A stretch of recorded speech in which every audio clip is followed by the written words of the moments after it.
Hello friends, welcome to the lecture on network theory. The topic which we are going to see today is magnetically coupled circuits.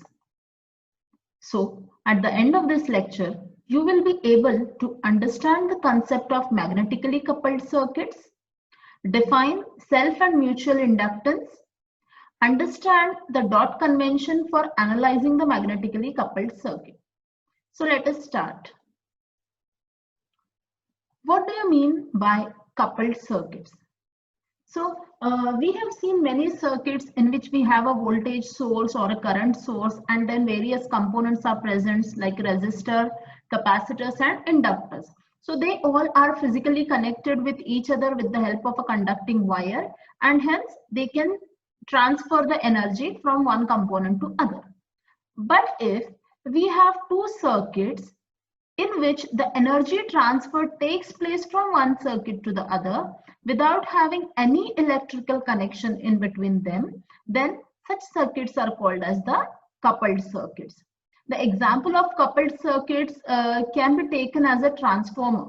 We know that in transformer we have a primary winding and a secondary winding, and in between them there is a gap, and even though there is a transfer of energy from the primary to the secondary, whether it is step up or step down depending on the number of turns.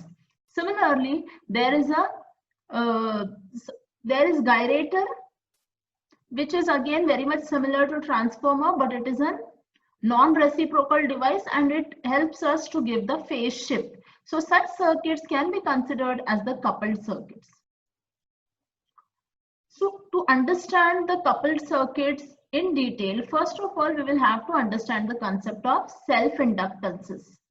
So let us consider this diagram in which there is a coil with n number of turns present over here. It is connected to a source of energy.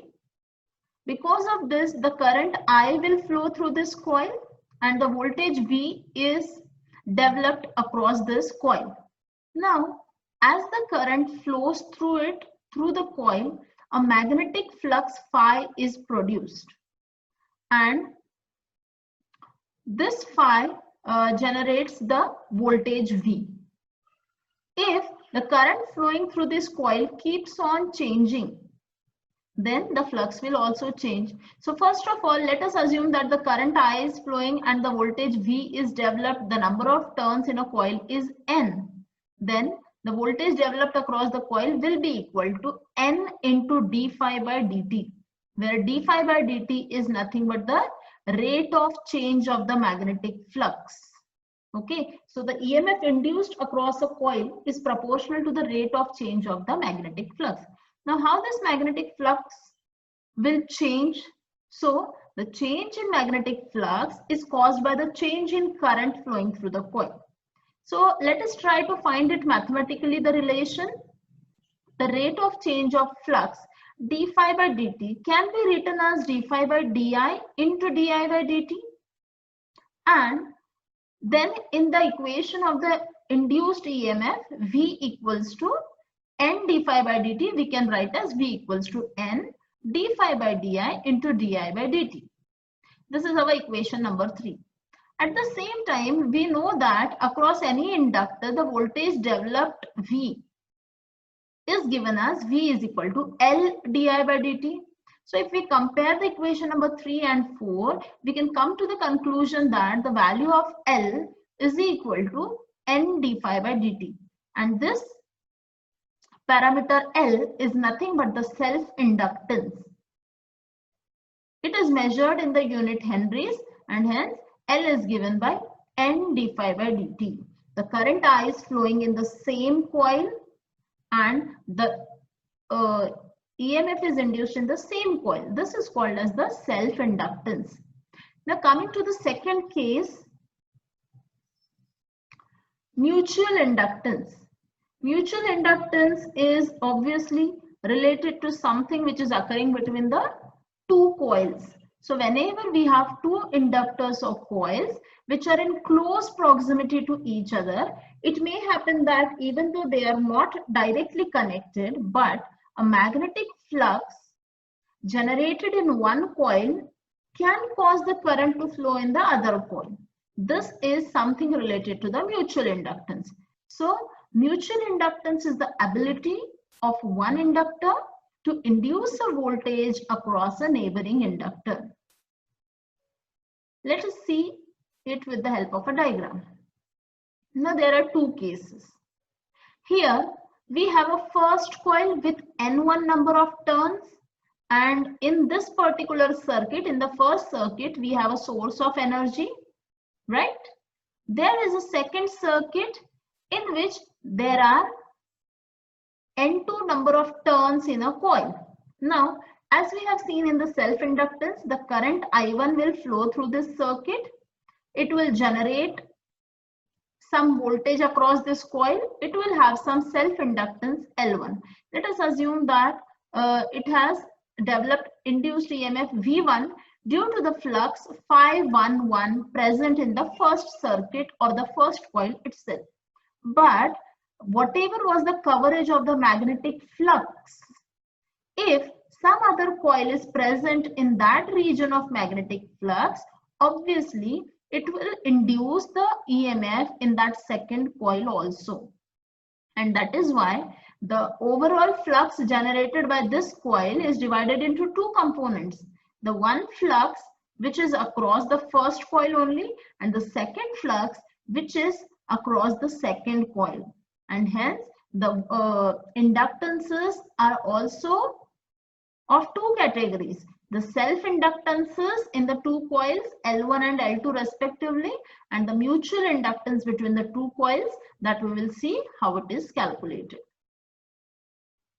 So as we have seen in the circuit, the magnetic flux phi1 from the coil 1 has two components. The phi11 links only to the coil 1, and phi12 links both the coils. That means the flux is cutting both coil 1 and coil 2, and hence our total flux is equal to the sum of these two fluxes. And the voltage is induced because of these fluxes. So the voltage induced in our coil number 1 V1 is equal to N1 d phi11 by di1 by into di1 by dt. That is L1 di1 by dt. So voltage induced in coil 1 is due to the self-inductance L1 and the current I1 flowing through the coil. Now, what about the voltage induced in the coil 2? The voltage induced in the coil 2 is obviously due to the current flowing through the coil 1, that is I1, but the inductance which is present in the second coil is generated due to the number of turns in that second coil and due to the flux which is linking between the coil 1 and 2. And that is why V2 is equal to M21 di1 by dt. The subscript M2, the 21 means the mutual inductance on coil 2 due to the coil 1. Similarly, let us take the other example in which we have the source in the second coil having N2 number of turns, whereas your N1, the coil with N1 turns is in close proximity to the second circuit. Again, here also the total magnetic flux from coil 2, that is phi2, is sum of two fluxes, the one which is present only in coil 2, that is phi22, and the other one which is linking coil 1 and coil 2, that is phi21 and phi22. So the voltage induced will also be V2 equals to L2 di2 by dt. That means due to its own self-inductance and due to the current flowing through it. Whereas the voltage induced in coil 1 will be due to the current flowing in coil 2, but the mutual inductance present between the coil 1 and coil 2.